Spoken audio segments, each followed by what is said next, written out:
देखो बेटा, now will study L L'Hopital rule. This is one of the most important rule in limit, right? देखिए अब ये rule क्या कहता है पहले ये सुन लेते हैं. हमें क्वेश्चन फॉर्म में इनफैक्ट लिमिट फाइंड आउट करनी है. आपने 7 इनडिटर्मिनेट फॉर्म लिमिट चैप्टर में पढ़ी थी, जिसमें से 5 आप सॉल्व कर चुके हैं. उसमें से 2 indeterminate form I think 0 raise to the power 0 and infinity raise to the power 0 आपने अभी नहीं किया होगा. तो उसी को लेकर ये रूल के लिए मैं बात कर रहा हूँ. Easy question, format F X by G X. अब अगर हम यहाँ पर, मैं ये पूरी बात कर रहा हूँ आपसे, फंक्शन एक तो जी एक्स फंक्शन 0 नहीं होगा, F X in G X, तो both are differentiable function if the functions f(x) and gx are differentiable in certain neighborhood of the point a except maybe at the point a except maybe at the point a itself, and g dash x is equals to not equal to 0. If limit of x tending to a, that is in fact 7 indeterminate form में से आप समझिए 0 by 0 and infinity by infinity format के लिए हम ये बात करते हैं. Infinity by infinity format. अब in other words 0 into infinity is also in infinity by infinity और 0 by 0.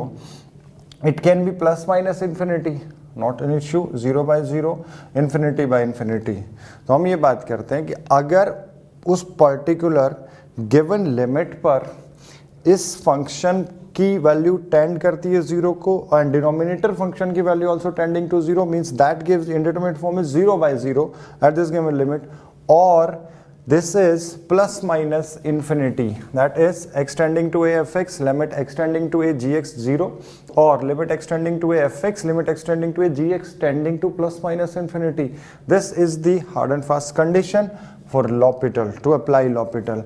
Then x tending to a fx by gx is equivalent to x tending to a f dash x by g dash x, means individual differentiation of numerator and denominator, individual differentiation, provided, ये आपको ध्यान रखना है, provided derivative of these two functions of numerator and denominator must be continuous at that given limit, must be continuous at that given limit.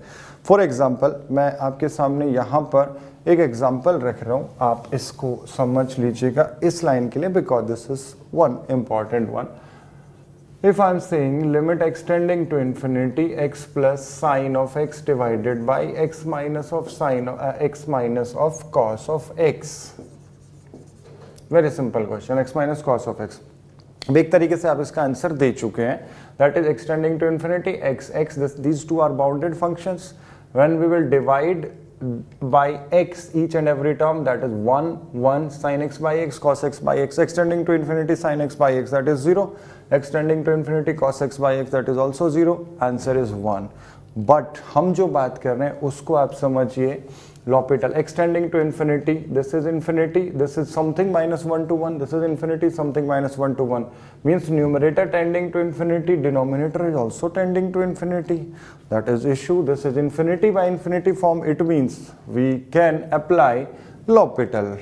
But देखिए अगर हम यहाँ apply कर देते हैं L'Hopital रूल, ध्यान से समझिएगा, that is equivalent to x tending to infinity. L'Hopital rule क्या कहता है, न्यूमरेटर और डिनोमिनेटर का इंडिविजुअल डिफरेंशिएशन आपको करना है. It means x plus sign x differentiation is 1 plus cos x divided by 1 plus of sine x. अब हम लिमिट की बात करेंगे. x tending to infinity पर these two are constant, this is cos infinity sin infinity, that will become problematic because sin infinity or cos infinity is not gives you a fixed value, something lying between -1 to 1, but problem is this one. तो हम limit की बात कर रहे हैं तो वो एक फिक्स वैल्यू आपके पास होनी चाहिए. It means that function, these two functions are not continuous. यही मैंने यहाँ पर लिखा है, provided f dash x and g dash x are continuous at x is equals to a, these to